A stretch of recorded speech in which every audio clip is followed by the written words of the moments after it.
This is your Daily 5 for Monday, January 19th, 2026. For a few of our commentary films this week, I decided to put a couple of older style films in the mix. After we had watched Pilot, I'm not going to be able to pronounce it correct, Inquest, and found that was kind of a classic science fiction film, and that we both enjoyed it, I thought, okay, well, let's test this out, because Lando's not as much of a cinephile as I am, and I didn't know whether that science fiction film was kind of a one-off, or whether he might enjoy older films, because they are a different style. They're not for everybody, I understand that. I enjoy them, but not everybody does. So I thought, okay, let's try a classic film in the horror context. So we watched 1960's Black Sunday, directed by Mario Bava, a well-known horror name, and a name that's going to come up again with our reviews this week. And this was my test bed idea, to see if Lando would enjoy this, because it's definitely an older style horror movie, something far more like a Hammer film, or just older black and white films, which it is in black and white.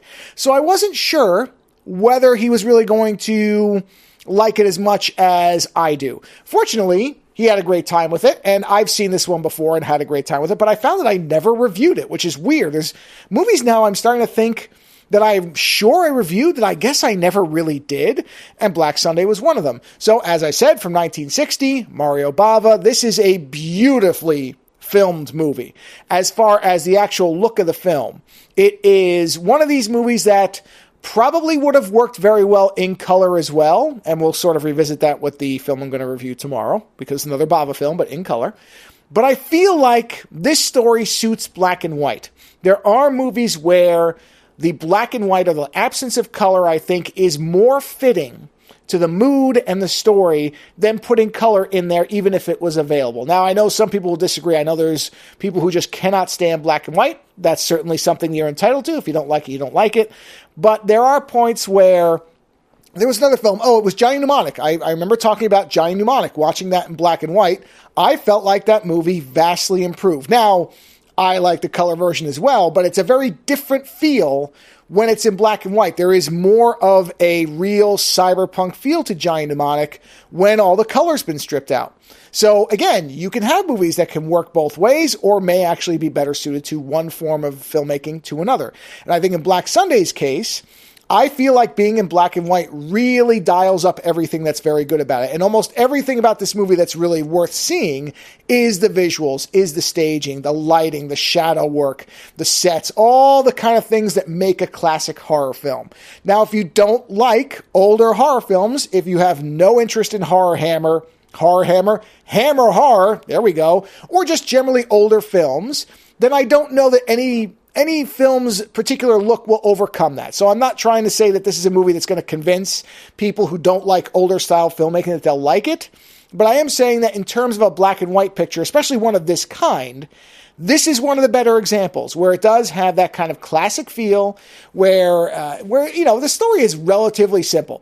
It's about a woman who was, not wrongly executed as it turns out. She was actually Satan's witch or bride or whatever, but she comes back for vengeance many, many years later and is, trying to take over a woman who looks remarkably like her, meaning it's the exact same actress playing two roles.